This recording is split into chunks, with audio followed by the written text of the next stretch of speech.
Ready over there? Yeah. What are you ordering dinner? I'm just checking my emails, baby. You're checking your emails. We're doing a show. Yeah, well, my crew. Welcome to A Late Show. I'm your host, Stephen Colbert. It's Friday. America made it to the end of another week. So TGIF, which of course now stands for This Government is Fascist. I'm kidding, obviously. It really stands for Tell God I'm Furious. As the week has gone on, the protests over the murder of George Floyd have become decidedly peaceful, despite the best efforts of some police. Like in Buffalo, New York, police in full riot gear, which really is the look of the summer, Kevlar, so slenderizing, came in to enforce a curfew that was in full daylight on a crowd of peaceful protesters. One 75-year-old man approached them to object. Now, I want to warn you, like most of the cell phone videos we've been seeing lately, this is not for the faint of heart, or even for the of heart. He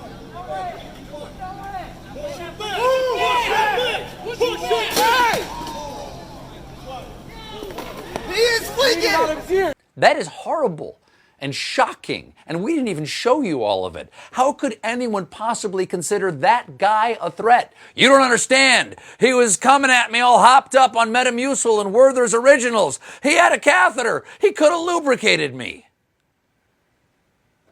The video clearly shows just what the police did, but before the police knew there was a video of it, they released a statement that said, the man tripped and fell. Wow, that is some serious gaslighting. That's tear gas lighting. I'd love to see these cops describe the death of Sonny Corleone. After approaching a toll booth, Mr. Corleone asked the officer for change. Then he accidentally stepped in front of the high-velocity lead nickels. And yesterday in the Bronx, just before 8 p.m., a peaceful protest was breaking up when, according to one journalist, this group of heavily armored bike cops intercepted the group, yelled "move," and knocked people back with bikes all at once. Then, cops charged from the back with batons out. Multiple people hit, someone bleeding from the head. This wasn't even a confrontation. It was a trap. It was obviously a trap, especially when you see the sign one officer put up. Now, multiple journalists were on the scene, and they say this protest was entirely nonviolent. So the crowd started chanting, "We are peaceful. What the f*** are you?" It's a little salty, but very moving. It reminds me of when Gandhi said, "Be the change you want to see in the world, mother." Mahatma out. They also had problems in Asheville, North Carolina, where as part of enforcing that city's curfew, riot police destroyed medical supplies at a station set up to aid demonstrators. Why would anyone destroy a medical station? After all, America loves putting Band-Aids on deep-seated racial problems.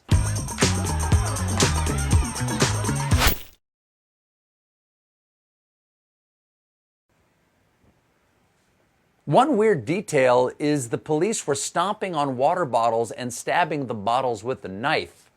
Well, they had no choice. I mean, there were credible reports that the water was a clear member of the dangerous terrorist group Al-Qaeda. And if you want to disperse a crowd of peaceful people, maybe don't dress like you're going to war. Because it's just human nature. You give someone a helmet and shoulder pads, they're going to play football.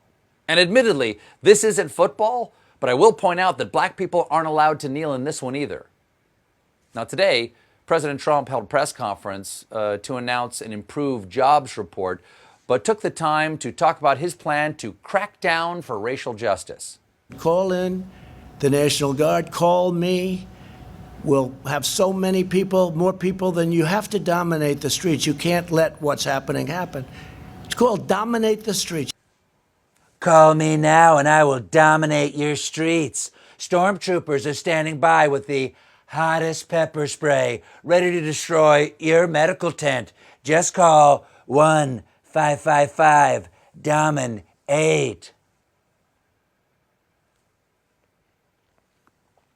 So, after offering governors the all-you-can-stomp justice buffet, he went back to the script and said that equal justice is what's written on this piece of paper, and it's good for people who might want that, and ultimately this is all great.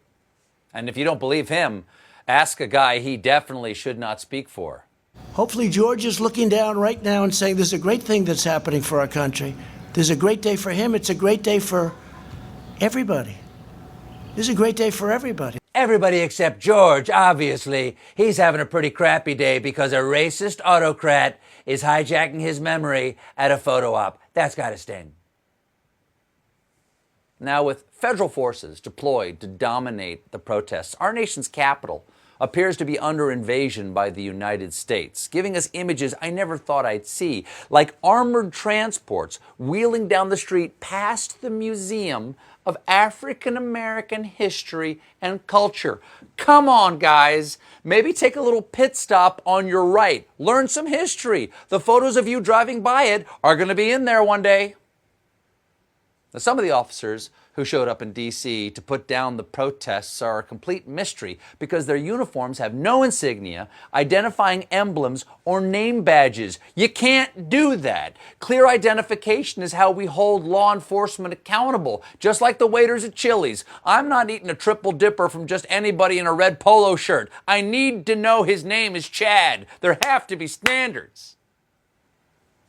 Here's some more footage of these new secret police with mismatched helmets, pants, and vests. But at least they coordinated by all being white.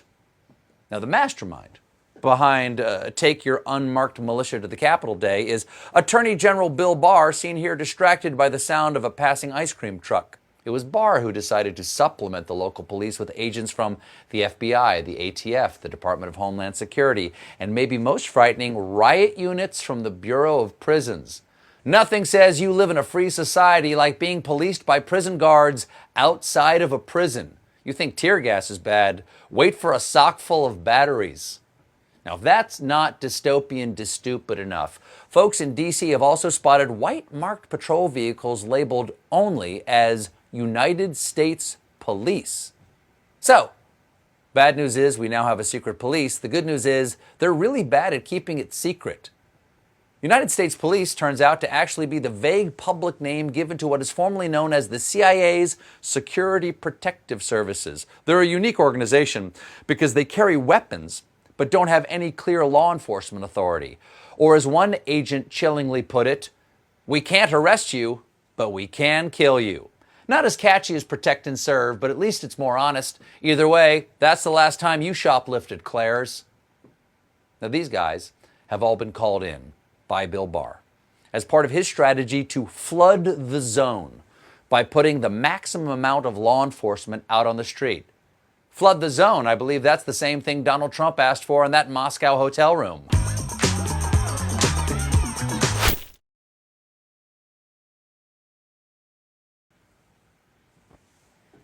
It's been 2 days since we got the stunning statement from former Defense Secretary and four-star General Jim Mattis, where he accused Trump of being a threat to the Constitution. Mattis's decision to speak out made an impact on Alaska Senator and Mortal Kombat character whose finishing move is being troubled, Lisa Murkowski. Murkowski made a vague statement about not being certain she would support Trump in 2020, and that set Donald Trump off, who tweeted, "Few people know where they'll be in 2 years from now, but I do, in the great state of Alaska," which I love, "campaigning against Senator Lisa Murkowski. Get any candidate ready, good or bad, I don't care. I'm endorsing. If you have a pulse, I'm with you." Just a pulse. So, Alaska, get ready for your new senator, racist narwhal. Well, riding to Trump's defense is none other than former Trump lawyer and Alfred Hitchdick, John Dowd. Yesterday, Trump shared a rambling letter by Dowd, which Dowd totally wrote himself, responding to General Mattis's sharp criticism of the way Trump is dividing the country. Again, Dowd definitely wrote this. So, let me try my best Dowd impression. The phony protesters near Lafayette were not peaceful and are not real. Well, for something that's not real, Trump sure is scared of them. Remind me never to take him to a Halloween haunted house. It's a bowl full of peeled grapes. To the bunker. Dowd claimed that the protesters were abusing and disrespecting the police when the police were preparing the area for the 1900 curfew. By the way, 1900 isn't military time. It's the year Trump wants to take us back to. Now, the letter Trump tweeted also said of these peaceful protesters, They are terrorists. Terrorists. Why is the government afraid of its own citizens? That's not an opinion or an accusation. That's a plain fact. Trump is afraid of us. Why else would he put the White House inside a shark cage? Only this time, it's to protect the great whites. Now, it's not necessarily a bad thing for the government to fear its own people. Leaders should have a healthy caution of overstepping the rights of their citizens, lest they rise up to remove them. In European history, a lot of times, head first. Over the past 10 days, the people have publicly assembled to petition the government to redress their grievances. And in response, our leaders are trying to intimidate us into silence. It won't work. First of all, the government is too weak. How weak? Weak enough to shove an old man. As Isaac Asimov said, violence is the last refuge of the incompetent. Second to last refuge, desperately tweeting, "Law and order." And second of all, they're outnumbered. There are just too many voices in too many cities and towns, from Hawaii to Maine, all demanding that every American receive equally the first government benefit ever promised us: the right to life, liberty, and the pursuit of happiness. And you're not going to intimidate them. If you think you can make them protest the way you want them to, then you've never protested. The whole point is making the powerful uncomfortable. Side benefit, it's a great way to get your steps in. And speaking of comfort, I just want to speak for a moment to my fellow white people, if I may. What are you afraid of? Violence? Then you would get rid of guns. Losing money to redistribution? Then you would tax the rich who pay less than you do. Reparations? How much money have you lost just this year to the criminal mismanagement of the COVID crisis? Loss of control? We white people have no problem losing control when the wedding DJ plays Bruno Mars. Uptown Funk gonna get you. Don't believe me? Just watch.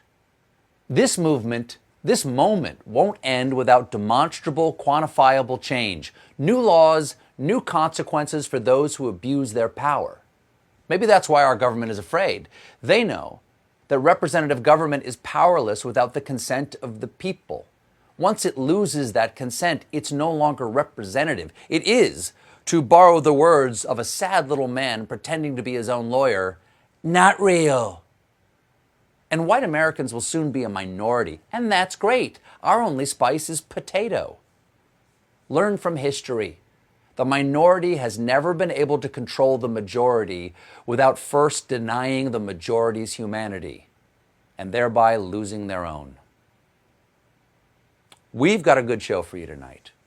I'll be talking to the chair of the Congressional Black Caucus, Congresswoman Karen Bass. Stick around.